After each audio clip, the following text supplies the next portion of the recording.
So hello everyone, welcome back all of you on the YouTube channel of Krishna Academy. Here I am your friend, your companion Chitransh Dadich, and today we are going to talk about prepositions. Okay guys, तो हम लोग noun, pronoun, adjective, adverbs, conjunctions ये सारे के सारे topics हम लोग देख चुके हैं. अब हमारा जो लास्ट मोस्ट इंपॉर्टेंट टॉपिक जो बचता है वो बचता है प्रेपोजिशन.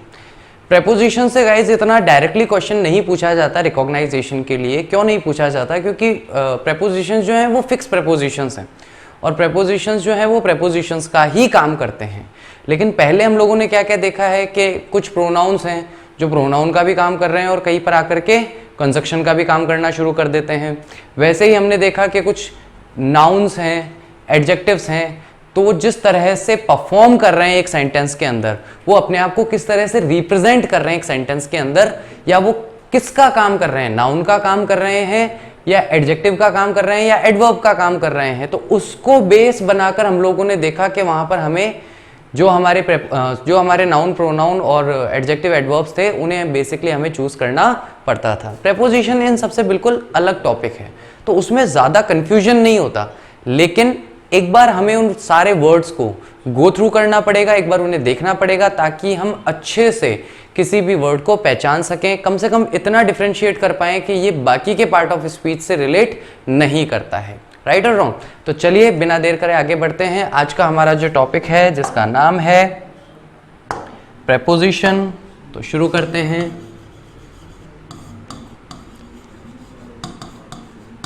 प्रेपोजिशन. अब प्रेपोजिशन वर्ड जो है वो दो वर्ड्स से मिलकर के बना है. कितने वर्ड से मिलकर के बनाया गाइस? दो वर्ड्स यहां पर बेसिकली हमारा है. पहला हमारा है प्री. प्री का मतलब क्या होता है? प्री का मतलब होता है पूर्व या पहले. प्री का मतलब क्या है यहाँ पे? पूर्व या पहले. फिर है पोजीशन. पोजीशन का मतलब होता है स्थिर या स्थित होना. तो अगर मैं इसके आगे एक चीज जोड़ देता हूं से पूर्व स्थिर या स्थित होना, यानी कि किसी से पूर्व जो, किसी से पहले जो स्थिर होते हैं या स्थित होते हैं वो क्या कहलाते हैं गाइस? वो प्रेपोजिशंस कहलाते हैं. अगला प्रश्न क्या आ गया? किससे पूर्व? बताओ भाई, किससे पूर्व स्थित होने की बात की जा रही है? तो बेसिकली ये किसी नाउन या किसी प्रोनाउन से पूर्व स्थित होते हैं. किससे पूर्व स्थित होते हैं? नाउन या प्रोनाउन से पूर्व स्थित होते हैं. और स्थित होकर के क्या करते हैं?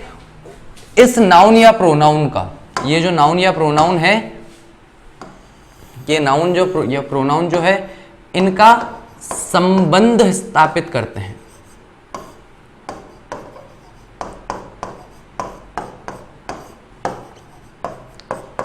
क्या करते हैं गाइस? ये इनका संबंध स्थापित करते हैं. यानी प्रीपोजिशन अपने आप में एक ऐसा टॉपिक बन रहा है जो अपनी पूरी डेफिनेशन को, अपनी पूरी परिभाषा को अपने अंदर ही समेटे हुए है. वापस से एक बार रिवाइज करते हुए देखते हैं क्या टॉपिक है हमारा? प्रीपोजिशन. प्रीपोजिशन में कितने वर्ड्स हैं? दो वर्ड हैं या दो हमारे सिलेबल्स हैं. पहला है प्री, दूसरा है पोजीशन. प्री का मतलब होता है पूर्व या पहले. पोजीशन का मतलब स्थिर या स्थित होना. तो किससे पूर्व, यानी किससे पूर्व स्थिर या स्थिर होना कह रहा हूं. तो यहां पे मैंने क्या पूछ लिया भैया? किससे पूर्व स्थिर है या किससे पूर्व स्थित है? तो ये नाउन या प्रोनाउन से पूर्व स्थित है. अच्छा, नाउन या प्रोनाउन से पूर्व स्थित होके वहां कर क्या रहा है? कुछ तो कर रहा होगा, कुछ तो उसका काम होगा सेंटेंस में. अगर सेंटेंस में उसका कुछ काम नहीं है तो वो उन दोनों से पूर्व वहां स्थित क्यों है? तो यहां पर हम क्या देखते हैं कि वो संबंध स्थापित करता है. संबंध स्थापित करता है किससे? वाक्य या कर्ता से. और एक्चुअल में ये जो नाउन और प्रोनाउन होते हैं, क्या ये सब्जेक्टिव केस के होते हैं? तो नहीं, ये ऑब्जेक्टिव केस के होते हैं. किस केस के होते हैं गाइस? ये ऑब्जेक्ट की तरह एक वाक्य में दिखाई देते हैं. यानी कि वाक्य के अंत में, मेरी बात को ध्यान से सुनना, वाक्य के अंत में जो भी संज्ञा या सर्वनाम आता है उससे पूर्व ये स्थित रहते हैं और उस वाक्य से, बाकी के बचे हुए वाक्य से उस संज्ञा या सर्वनाम का संबंध स्थापित करते हैं। Full stop. ये हमारी यहां पर इसकी डेफिनेशन है। ये वर्ड ही अपने आप में इसकी पूरी डेफिनेशन बता रहा है। एक बार फिर से रिवाइज कर लो गाइस। प्रीपोजिशन, पूर्व स्थित होना। किससे पूर्व स्थित होना? नाउन या प्रोनाउन से। नाउन और प्रोनाउन कौन से? जो सब्जेक्ट में आते हैं वो वाले नहीं, जो ऑब्जेक्ट में आते हैं वो वाले।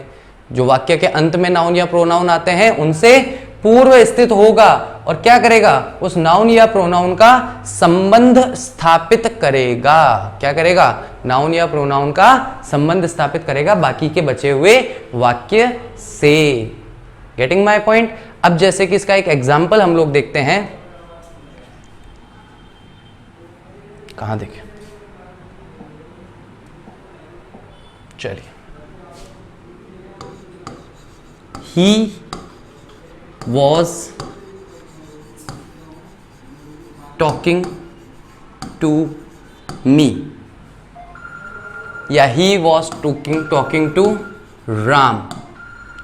अब यहां पर हम ये देखते हैं कि राम हमारा क्या हो गया? राम हमारा नाउन हो गया। मी हमारा क्या हो गया? मी हमारा प्रोनाउन हो गया। लेकिन ये जो प्रोनाउन है ये कौन से केस में है? तो ये ऑब्जेक्टिव केस में है। किसमें है? ऑब्जेक्टिव केस में। अगर ये मी सब्जेक्टिव केस में होता, यानी ये सब्जेक्ट की जगह लिखा होता, तो मी नहीं होता गाइज, यहां पर आए होता। क्या होता? आए होता। तो आए तो हमारा है नहीं, यानी कि सब्जेक्टिव केस में ये स्टैंड नहीं कर रहा है। किस में स्टैंड कर रहा है? ऑब्जेक्टिव केस में। और ये जो नाउन है, ये नाउन भी हमारा यहाँ पर क्या है? ऑब्जेक्ट है। एक मिनट, मोटे मोटे तौर पर हम ये समझ रहे हैं कि यह ऑब्जेक्ट है, ठीक है, लेकिन हम इसे डायरेक्ट ऑब्जेक्ट नहीं कह सकते। हम इसे डायरेक्ट ऑब्जेक्ट नहीं कह सकते हैं, क्योंकि क्रिया और कर्म के मध्य, क्रिया और कर्म के मध्य अगर कोई प्रीपोजिशन आ जाए, यदि कोई प्रीपोजिशन आ जाता है तो वो फिर डायरेक्ट ऑब्जेक्ट नहीं रहता है। फिर ये क्या बन गया? तो ये टू मी जो है ये प्रीपोजिशनल प्रोनाउन है। टू राम जो है वो हमारा क्या है? प्रीपोजिशनल नाउन है। यानी कि प्रीपोजिशन के बाद आने वाला जो भी शब्द होगा, नाउन होगा या प्रोनाउन होगा, वो प्रीपोजिशनल नाउन या प्रीपोजिशनल प्रोनाउन कहलाता है। बात समझ में आई क्या? क्या कहलाएगा? प्रीपोजिशनल नाउन कहलाएगा या प्रीपोजिशनल प्रोनाउन वो वहां पर कहलाता है। तो इतनी बात हमें यहां पर ध्यान रखनी है। अब ये टू हमारा यहां पे क्या कर रहा है? जरा इसको देखें। मुझसे, वह मुझसे बात कर रहा था, तो मुझे बात करने से जोड़ रहा है। वह राम से बात कर रहा था, तो राम को बात करने से जोड़ रहा है। यानी कि बात करने का और मेरा या राम का संबंध स्थापित कर रहा है। क्या कर रहा है गाइस? यहाँ पे बोलो फटाफट। संबंध स्थापित कर रहा है। तो अगर हम सीधे सीधे तौर पर देखें कि प्रीपोजिशन वास्तविकता में इंग्लिश ग्रामर में क्या करता है, तो सीधा सीधा वही करता है जो हमारे हिंदी के व्याकरण में कारक करते हैं। क्या करता है? जो भी काम हिंदी या संस्कृत की व्याकरण में कारक करते हैं, तो कारक वहां पर होते नहीं हैं। कारक की जगह हम यहाँ पे क्या पढ़ते हैं? प्रेपोजिशंस को हम यहाँ पर पढ़ते हैं, ताकि अंग्रेजी भाषा में जितनी भी जहां पर भी आवश्यकता है कारकों की, वो कारकों की आवश्यकता पूरी हो सके। कर्ता ने कर्म को छोड़ो के लिए,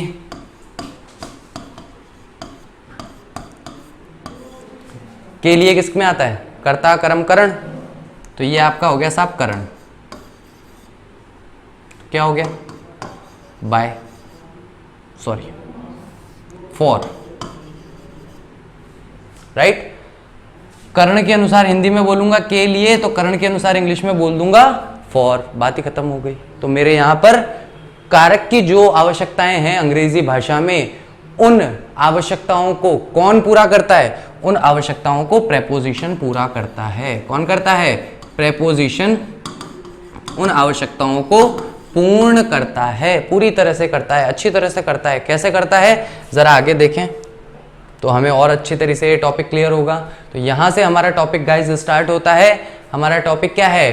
प्रेपोजिशन हमारा टॉपिक है। मुझे नहीं लगता कि वापस से मुझे जरूरत है प्रेपोजिशन शब्द को की व्याख्या करने की। जरूरत है क्या? नहीं है ना? चलो, तो अगर जरूरत नहीं है, अगर उसकी आवश्यकता नहीं है, तो हम सीधा अब टॉपिक पे आते हैं। टॉपिक ही हम लोग यहाँ पे सीधा स्टार्ट करते हैं। Okay guys,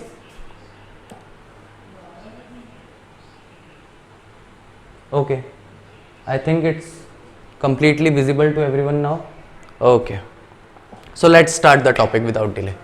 A preposition is a word. preposition एक ऐसा शब्द होता है and almost always a very small, और ज्यादातर छोटे शब्दों में होता है. ज्यादातर ये क्या होता है, शब्द काफी छोटा होता है, राइट? तो एक स्मॉल वर्ड होता है और बहुत ही कॉमन वर्ड होता है जो हमारा परिचित होता है. हमने कहीं ना कहीं इस वर्ड को देखा होता है, पढ़ा होता है, सुना होता है, हम जानते हैं. दैट शोज डायरेक्शन, जो कई बार दिशा को बताता है, जैसे कि अ लेटर टू यू, या फिर लोकेशन बताएगा, किसी भी क्रिया के होने के स्थान को बता देगा, एट द डोर, या फिर समय बताएगा, बाय द नून, किसी भी क्रिया के होने के समय को बता रहा है. दैट इंट्रोड्यूसेस एन ऑब्जेक्ट, या फिर कई बार परिचय करवाता है किसी ऑब्जेक्ट का, किसी वस्तु का. A basket of apples. तो अगर इन सारे ही वाक्यों में अगर हम देखें, इन सारे ही वाक्यों में अगर हम देखें तो हमें क्या मिलता है?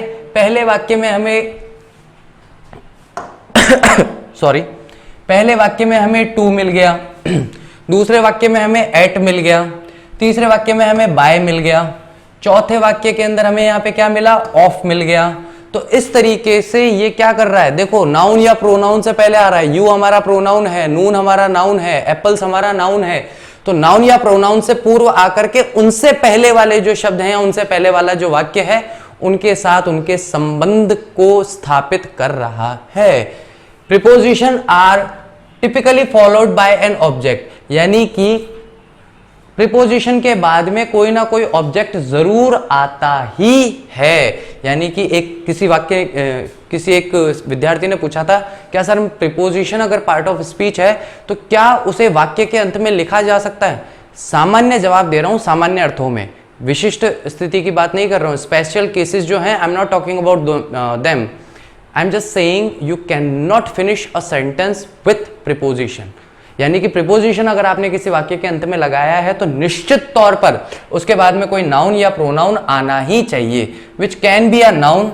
एक ऑब्जेक्ट आना चाहिए जो नाउन हो सकता है, जैसे कि नून हमारा हो गया, यहाँ पे हम लोग देखते हैं नून आया था, ठीक है. A noun phrase, the door. Noun के साथ अगर कोई भी शब्द जुड़ा हुआ हो तो वो नाउन फ्रेज बन जाता है. और अ प्रोनाउन, या फिर यू जैसे हमारा यहाँ पे आया प्रोनाउन, तो नाउन या प्रोनाउन वहां पर होना जरूरी है. तो हमारा सीधा सीधी कंडीशन क्या बनी यहाँ पे? प्रेपोजिशन प्लस नाउन या प्रोनाउन, या फिर नाउन या प्रोनाउन, सॉरी, नाउन या प्रोनाउन फ्रेज. ओके गाइस, तो किसी भी वाक्य के अंत में कभी डायरेक्ट प्रीपोजिशन नहीं आएगा. जब भी जहां भी आप प्रीपोजिशन का इस्तेमाल करेंगे, उसके पहले भले कुछ हो ना हो, उसके बाद में नाउन या प्रोनाउन या नाउन फ्रेज या प्रोनाउन फ्रेज होनी चाहिए. बोलो हाँ कि ना. टॉपिक क्लियर है कि नहीं? प्रीपोजिशन क्या होता है, कैसे इस्तेमाल किए जाते हैं, हर प्रीपोजिशन को हम लोग देखेंगे, लेकिन बहुत डीप मीनिंग के साथ में उन्हें अभी डिस्कस नहीं करेंगे. बेसिक्स ऑफ प्रीपोजिशन जो है उन्हें हम लोग अभी पहले डिस्कस करने वाले हैं, ताकि हम एक लिस्ट देख सकें. उस लिस्ट में मैं कुछ रोचक चीजें, कुछ शॉर्टकट्स मैं आपको बताता हुआ चलूंगा, उन्हें आप ध्यान रखिए, ठीक है. लेकिन एक जो प्रॉपर जो यूजेस ऑफ प्रेपोजिशन है, that's a very different topic. तो हम यूजेस ऑफ प्रेपोजिशन अभी नहीं देख रहे हैं, अभी हम लोग आइडेंटिफिकेशन ऑफ प्रेपोजिशन देख रहे हैं. तो हमें प्रेपोजिशंस बस पता होने चाहिए कि हाँ भाई ये जो लिस्ट है ये प्रेपोजिशन की है. अगर ये वर्ड कहीं पे दिखाई दे तो उसे सीधा टिक करके कर दो, दिस इज प्रेपोजिशन. राइट और रॉन्ग? चलिए तो बात करते हैं. सबसे पहला होता है अबाउट. अबाउट का मतलब सब जानते हैं, के बारे में. Tell me about the game. तो यहां पर क्या आया? द गेम जो है वो आया है अबाउट के बाद, या द गेम से पहले जो है वो अबाउट हमने प्रेपोजिशन का यूज किया गया है. Last night. अबाउट का मतलब के बारे में. अबव, अबव का मतलब होता है ऊपर, ऊपर की ओर होना, ठीक है. ज्यादातर अबव हम उन चीजों के लिए इस्तेमाल करते हैं जो चीज विद इन रीच नहीं होती, यानी कि जो हमारी पहुंच में बहुत आसानी से नहीं होती. अकॉर्डिंग टू का मतलब है के अनुसार. अकॉर्डिंग टू मॉम, यानी मॉम के अनुसार. Playing hockey, sorry hooky is bad. Hooky खेलना गलत है.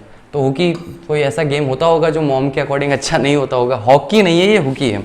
अक्रॉस, अक्रॉस का मतलब होता है पार के लिए बताता है, ठीक है. अक्रॉस का मतलब किसी चीज के पार. Try not to sit across from your brother at thanksgiving dinner, यानी थैंक गिविंग डिनर में अपने भाई से दूर या उसके विपरीत विरोधाभास स्थिति में मत बैठो। आफ्टर का मतलब हो गया बाद में, किसी एक क्रिया के बाद में होना, किसी एक स्थिति के बाद में होना। तो कई बार ये पोजीशन को भी बताता है और कई बार ये टाइम को भी बताता है, ये दोनों को रिप्रेजेंट करता है, ठीक है। तो बेसिकली अगर हम यहाँ देखें कि let's go out for dinner after the show, after the show यानी शो के बाद में डिनर के लिए चलते हैं, ठीक है। तो यानी एक क्रिया के होने के बाद दूसरी क्रिया का होना बता रहा है, तो इसका मतलब ये पोजीशन बता रहा है, क्रम बता रहा है, राइट। अगेंस्ट, अगेंस्ट का मतलब होता है विरोधाभास में या विपरीत होना। You will have to agree with everything if you don't vote against anything, यानी कि अगर आप किसी चीज के अगेंस्ट विपरीत में वोट नहीं करते हो तो आपको उन सारी चीजों उसके बारे में सारी चीजें पता होनी चाहिए, राइट। अगेंस्ट का मतलब किसी के विरोध में, विरोधाभास में। अहेड ऑफ का मतलब होता है आगे। His new haircut was ahead of its time, यानी कि उसका जो भी नया हेयर कट है वो समय से थोड़ा आगे है। आपने देखा होगा बहुत सारे लोग, कोई तीतर बन के घूमता है, कोई मोर बन के घूमता है, बालों में अजीबोगरीब कलर लगा के, बड़े हैंडसम लगते हैं वो लोग, है ना। तो they are just not bad guys, वो ऐसा नहीं कि बुरे लोग हैं, अजीबोगरीब लोग हैं, बस वो समय से थोड़े आगे हैं, राइट। हम लोग जिस तरह की सोसाइटी में रहते हैं उस तरह की सोसाइटी जिस समय को मानती है वो उससे थोड़ा सा आगे है। हो सकता है कि आज के आने वाले 10 साल बाद, 15 साल बाद शायद आप में से या मुझ में से भी कोई अलग अलग कलर्स करवा के बैठा हो, क्योंकि वो उस समय का ट्रेडिशन होगा या उस समय का एक, आप ये मानेंगे कि फैशन होगा, इसलिए हम उसे तब तो एक्सेप्ट कर लेंगे, लेकिन अभी थोड़ा सा मुश्किल होता है, हम बहुत इजीली एक्सेप्ट नहीं कर पाते, ओके। तो अलोंग, अलोंग का मतलब होता है गाइस साथ में। Set up the chairs along the farewell wall please, यानी कि फार वॉल जो है उसके पास में, जो दूर वाली जो दीवार है उसके पास में आपको चेयर्स को रखना है, उसके साथ में रखना है, उसके पास में रखना है। अलोंग का मुझे सबसे अच्छा एग्जाम्पल लगता है गाइस, ये नदी जा रही है और यहीं से ये पहाड़ है, ये पूरा का पूरा पहाड़ है जो ऊपर की ओर है, तो पहाड़ के साथ साथ नदी चल रही है, तो the river goes along the mountain. तो जब मैं कहता हूं कि यहां से ये नदी चली और ये यहां पर पहाड़ है पूरा, तो पहाड़ के साथ साथ नदी आगे बढ़ रही है, तो अलोंग विद द माउंटेन यहां पर हो जाना चाहिए। Getting my point. तो ये हमारे वर्ड्स हैं। आगे हम लोग देखते हैं और क्या वर्ड्स आते हैं। अलोंग साइड, अलोंग साइड का मतलब साथ तो है लेकिन साथ में से एक साइड में है, तो अलोंग बोलो या अलोंग साइड बोलो एक ही बात हो गई, उसमें कोई डिफरेंस नहीं है। You can set along side your best friend at lunch, यानी कि तुम अपने सबसे अच्छे दोस्त के साथ और पास, यानी कि जब साथ के साथ में मैं पास का भी इस्तेमाल करूंगा तो अलोंग साइड, और साथ और पास का मतलब क्या है कि एक साइड में, आइदर राइट साइड और द लेफ्ट साइड, ठीक है। तो ऐसी कंडीशन में हम अलोंग साइड का इस्तेमाल करते हैं। एमिड गाइस बहुत कम यूज होता है ये वर्ड, एमिड का हम बहुत कम इस्तेमाल करते हैं। एमिड all the chairs he still loves her, यानी कि जितनी भी चेयर्स बोलते हैं भसड़ को जितनी भी समस्या हो रही है, जितनी भी परेशानी हो रही है, जितने भी नाटक हो रहे हैं, उन सबको क्या बोलते हैं, क्योस बोलते हैं, और हमारी लोकल लैंग्वेज में उसे भसड़ बोलते हैं। तो जितनी भी समस्याएं हैं उन समस्याओं के बीच में ही स्टिल लव्स हर, वो अभी भी उससे प्रेम करता है। लेकिन I don't know about her, she loves him back और not, that's up to her, it's not our tension to take. तो हमें इसके बारे में क्या देखना है कि इन सभी के मध्य में, बीच में। तो एमिड का मतलब क्या होता है कि उन सब के मध्य, मध्य का मतलब बिल्कुल सेंटर नहीं है, यानी कि उन सब के बीच में, तो हम उस बीच वाले शब्द को सेंटर नहीं मानेंगे। लेकिन जब एमिडिस्ट शब्द आता है तो वो चीज कहीं ना कहीं जाकर सेंटर हो जाती है, राइट और रॉन्ग। एमिड का मतलब इन सब के चलते हुए, लेकिन एमिडिस्ट का मतलब बीचों बीच, right, right in the centre. Amidst the rubble you might find some treasure, यानी कि जितना भी कचरा है उसके बीच में आपको कुछ खजाना भी मिल सकता है, राइट। अमंग, अमंग का मतलब होता है बीच में, तो बिटवीन और अमंग दो वर्ड हमारे आते हैं, ठीक है। तो जब दो जनों के बीच में है बात, कितनों के बीच में है, दो जनों के बीच में कोई एक जना बैठा है, तो ये तो हो गई हमारी बिटवीन वाली स्थिति, ओके। लेकिन अगर यही लोग दो नहीं हैं और दो से ज्यादा हैं, दो से ज्यादा है, 5 लोगों के बीच है, तो ये यहां पर बिटवीन नहीं है, ये यहां पे क्या है, अमंग है, राइट और रॉन्ग। तो हमें बस थोड़ा सा ये यहां पे देखना होता है कि 2 के मध्य है तो बिटवीन और 2 से अधिक के मध्य है तो अमंग का इस्तेमाल किया जाना चाहिए। एंटी, एंटी का मतलब विरोधी होना, यानी कि उसके विरोध में खड़ा होना। We are anti complaining in this house. Anti complaining यानी कि हम कंप्लेन करने वालों में से नहीं है इस घर में। एंटी कंप्लेनिंग यानी कि यहाँ पे दो ग्रुप हो गए। एक ग्रुप वो है इस घर में जो कंप्लेन करता रहता है, हमेशा शिकायत करता रहता है। दूसरा ग्रुप हमारा है, जैसे कि एक हमारे घर में बड़े लोग होते हैं जो उम्र दराज होते हैं, वो हमेशा कंप्लेन करते रहते हैं, साफ सफाई नहीं हुई, ऐसा नहीं हुआ, 10 बज गए नाश्ता नहीं मिला, 12 बज गए चाय नहीं मिली। तो वो कंप्लेनिंग ग्रुप है। एक हमारे जैसा ग्रुप होता है, 11 बजे तक सो रहे हैं, उठ रहे हैं, आराम से अपना काम कर रहे हैं, कोई दिक्कत नहीं, एंटी कंप्लेनिंग है हम लोग। हमारे को कोई फर्क नहीं पड़ता, झाड़ू लगे ठीक, नहीं लगे ठीक, पोछा लगे ठीक, नहीं लगे ठीक, अपने को कोई समस्या नहीं, हमारे को कोई परेशान नहीं करे, हम किसी को कोई कंप्लेन नहीं कर रहे। अगर शाम तक रोटी ना भी मिले तो भी कंप्लेन नहीं कर रहे, बस हम अपनी लाइफ आराम से जी रहे हैं, आप भी आराम से जियो। तो एंटी कंप्लेनिंग का मतलब क्या होता है? यंगस्टर्स ज़्यादा जो होते हैं वो एंटी कंप्लेनिंग होते हैं, उन्हें किसी चीज़ की कंप्लेन नहीं होती। जैसे जैसे आप एल्डर होते जाते हैं, बड़े होते जाते हैं अपने घर में, आप समझदार होते जाते हैं, आप पे रेस्पॉन्सिबिलिटीज आती है, वैसे वैसे आप कंप्लेनिंग होते जाते हैं। अराउंड का मतलब होता है आसपास होना। Do you want to hang around the mall with us? Around यानी उसके आसपास, उसमें अंदर की तरफ, इधर उधर। अराउंड का मतलब इधर उधर बोल सकते हो आप, बेसिकली हिंदी में देखोगे तो। कोई भी चीज़ अगर है तो let's move around the park. अब अराउंड द पार्क का मतलब क्या होता है? चलो पार्क में घूमते हैं। अब पार्क में कहाँ घूमना है? पार्क की कोई परिक्रमा तो नहीं करनी है, राइट? गोवर्धन पर्वत तो है नहीं वो जो उसकी आपको परिक्रमा करने जानी है। आप रेंडमली कहीं पर भी घूमेंगे, राइट? तो उसके लिए हम अराउंड वर्ड का यूज करेंगे। As long as prepositions exist sentences will make sense. जब तक, तब तक, ठीक है?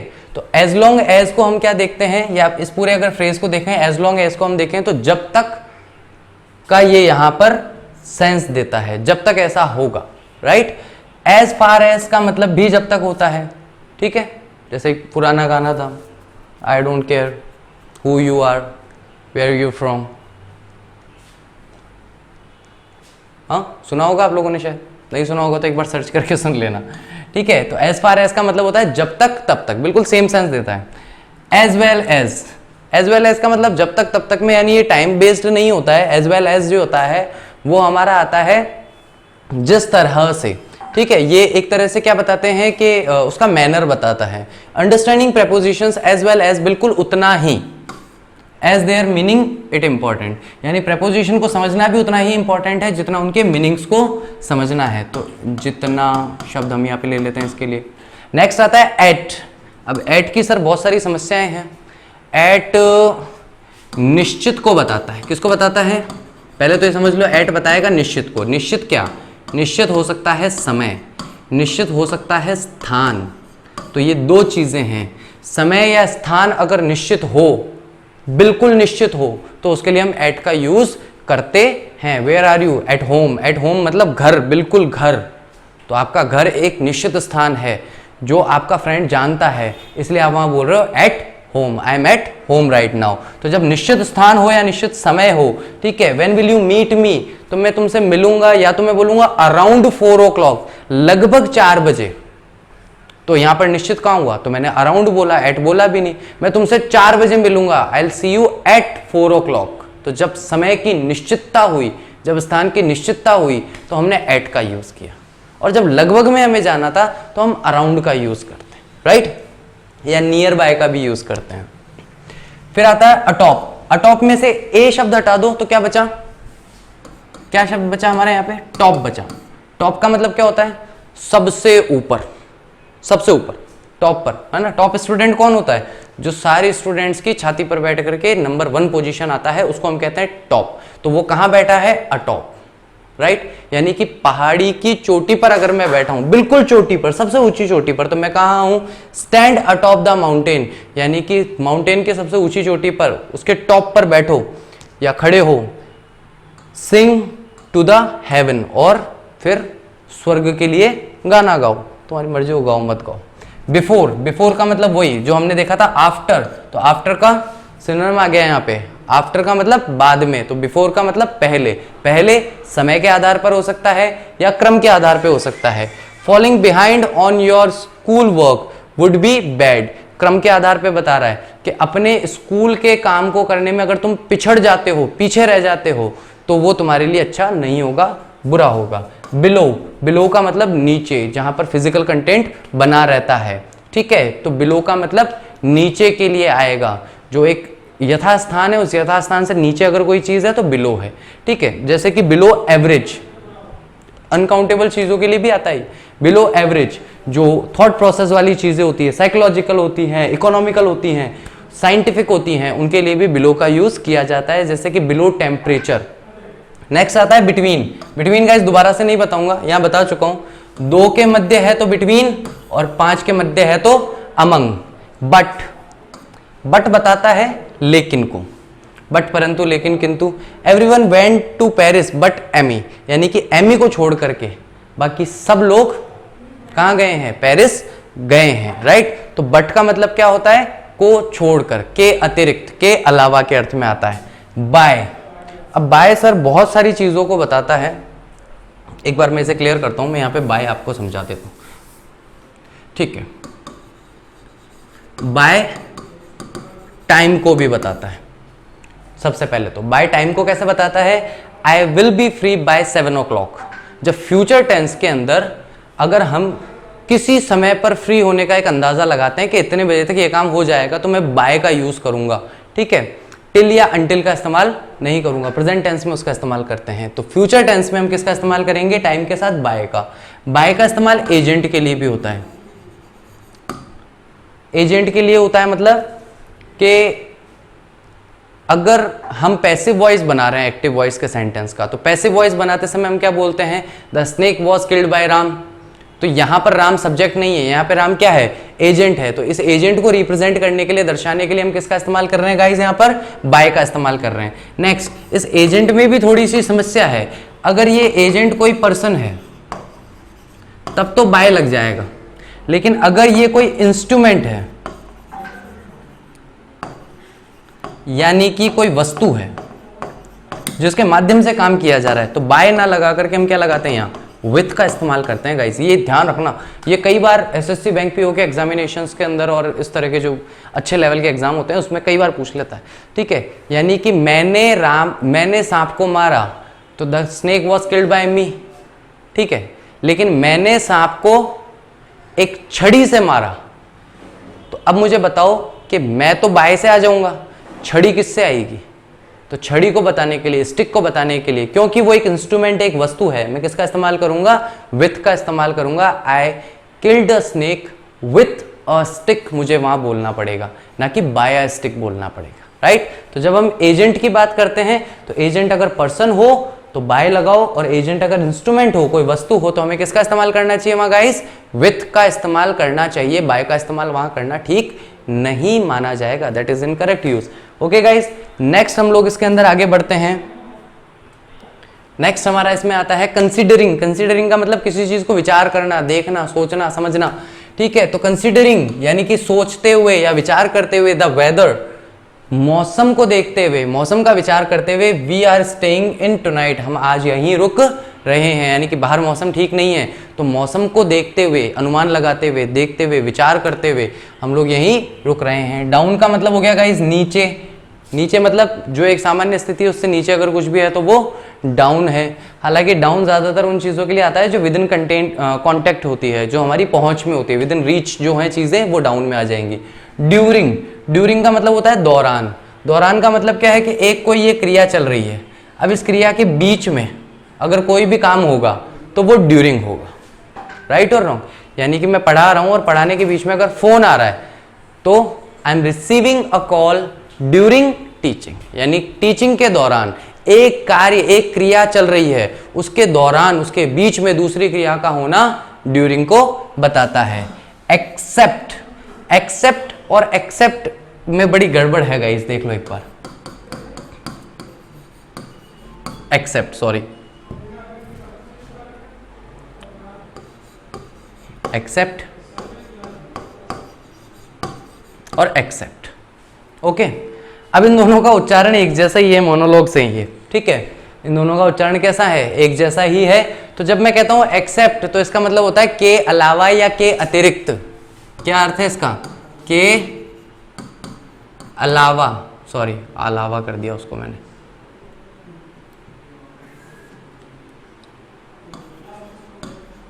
के अलावा या के अतिरिक्त। और एक्सेप्ट का मतलब होता है स्वीकार करना। ओके गाइस, स्पेलिंग देख लेना, स्पेलिंग दोनों की अलग अलग है, प्रोनाउंसिएशन सेम है, दोनों का उच्चारण एक जैसा होता है, लेकिन दोनों के अर्थ में काफी भिन्नता है। उसे देखते हुए ही हमें आगे का काम करना है। एक्सेप्ट का मतलब के अलावा और एक्सेप्ट का मतलब स्वीकार करना। तो यहां पर कौन सा है? एक्सेप्ट है, यानी कि के अलावा। I would take you home, मैं तुम्हें घर ले चलूंगा। Except I am running late, बस इसके बावजूद भी कि मैं पहले ही लेट हो रहा हूं, यानी मैं अपने काम के लिए तो लेट हो ही रहा हूं, लेकिन ठीक है फिर भी मैं तुम्हें घर ले चलूंगा। फिर आता है एक्सक्लूडिंग। एक्सक्लूडिंग मतलब हटाकर, इस बात को छोड़कर। हटाकर या छोड़कर को कैसे बोलेंगे? I like everyone excluding him, यानी उसे छोड़कर, उसे हटाकर मुझे सब लोग पसंद है, एक बस वही पसंद नहीं। फॉलोइंग, फॉलोइंग का मतलब क्या होता है कि किसी कार्य को करते हुए, ठीक है, किसी कार्य को करते हुए। तो फॉलोइंग फ्रेंच क्लास, यानी फ्रेंच क्लास लेते हुए भी, we go straight to English class, हम सीधा इंग्लिश क्लास के लिए चले जाएंगे। ठीक है। फॉर, फॉर का मतलब होता है के लिए।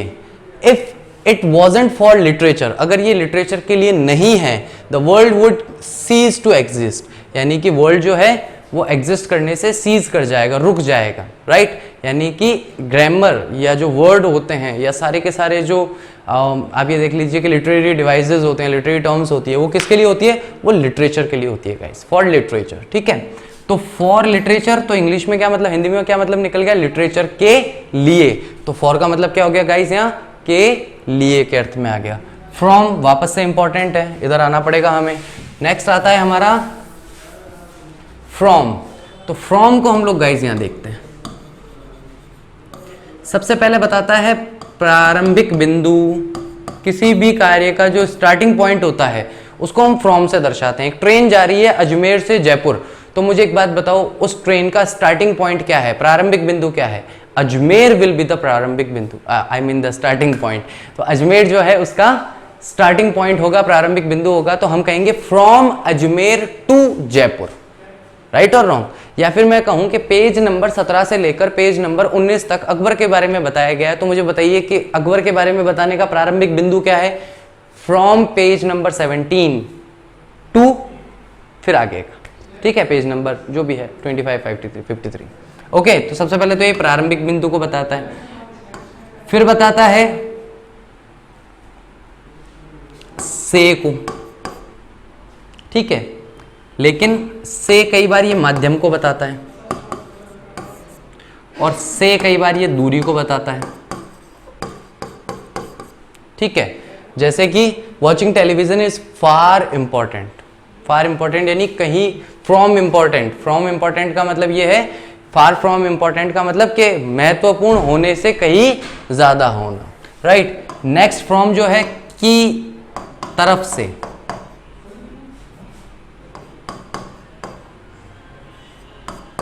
की तरफ से। एनवेलप पे लिखते हो, जब नाम किसी को अगर लिफाफा देना होता है तो लिखते हो ना कि from so and so, from Chitransh दादेज, राइट। तो जब हम फ्रॉम का इस्तेमाल करते हैं तो किसकी तरफ से है, की तरफ से के लिए हम लोग किसका इस्तेमाल करते हैं? फ्रॉम का इस्तेमाल करते हैं। तो ये सारे के सारे इसके बेसिक यूजेस हैं जो फ्रॉम के हमें देखने को मिलते हैं। ऑलराइट गाइस, तो अभी के लिए हम लोग इस वीडियो को इतना ही रखते हैं, क्योंकि काफ़ी सारे वर्ड्स हो गए हैं, काफ़ी सारे यूजेस हो गए हैं। आई होप आप एक या दो बार अगर इस वीडियो को देखेंगे, 99% तो मैं श्योर हूँ कि एक बार इस वीडियो को देखने पर ही आपको ये सारे वर्ड्स क्लियर हो जाएंगे। अगर फिर भी नहीं होता है, कोई डाउट रहता है, कोई क्वेश्चन रहता है, kindly comment me and I will try my best to make it possible to understand you. Okay guys, thank you very much and see you soon in our next video. Thank you.